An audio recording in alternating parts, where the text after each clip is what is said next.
Selamat datang di Diseminasi Data Statistik Sektoral Kota Makassar. Kali ini kita akan membahas tentang data mengenai karakteristik umum. Geografi, Kota Makassar merupakan daerah pantai yang datar dengan kemiringan 0,5 derajat ke arah barat diapit dua muara sungai, yakni Sungai Talo yang bermuara di bagian utara kota dan Sungai Jeneberang yang bermuara di selatan kota. Luas wilayah Kota Makassar seluruhnya berjumlah kurang lebih 175,77 km persegi daratan dan termasuk 11 pulau di Selat Makassar ditambah luas wilayah perairan kurang lebih 100 km persegi. Iklim di Kota Makassar pada umumnya sama dengan daerah lainnya di Indonesia yang memiliki dua musim, yaitu musim kemarau dan musim penghujan. Suhu rata-rata di Kota Makassar mencapai 28,41 derajat Celcius dengan kelembaban rata-rata 76,75%. Demografi.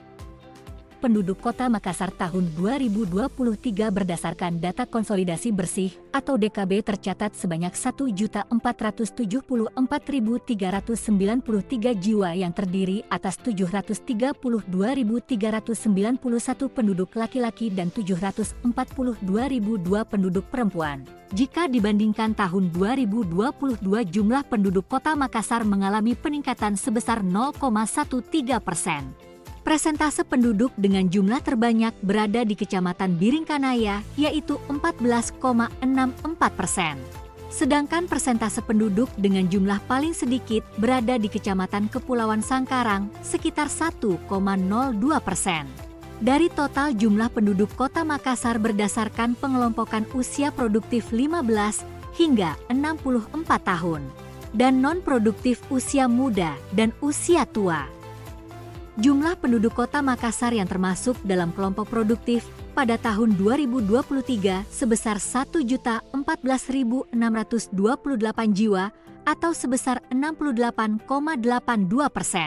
Sedangkan yang termasuk ke dalam kelompok non-produktif sebesar 459.765 jiwa atau 31,18%.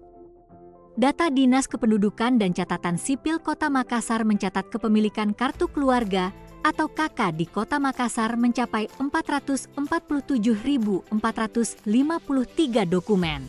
Dan jumlah kepemilikan kartu tanda penduduk atau KTP di Kota Makassar tahun 2023 adalah 1.076.580 KTP yang tersebar di 15 kecamatan Kota Makassar. Itulah tadi beberapa data yang dapat kami sampaikan. Terima kasih telah menonton dan sampai jumpa di season selanjutnya.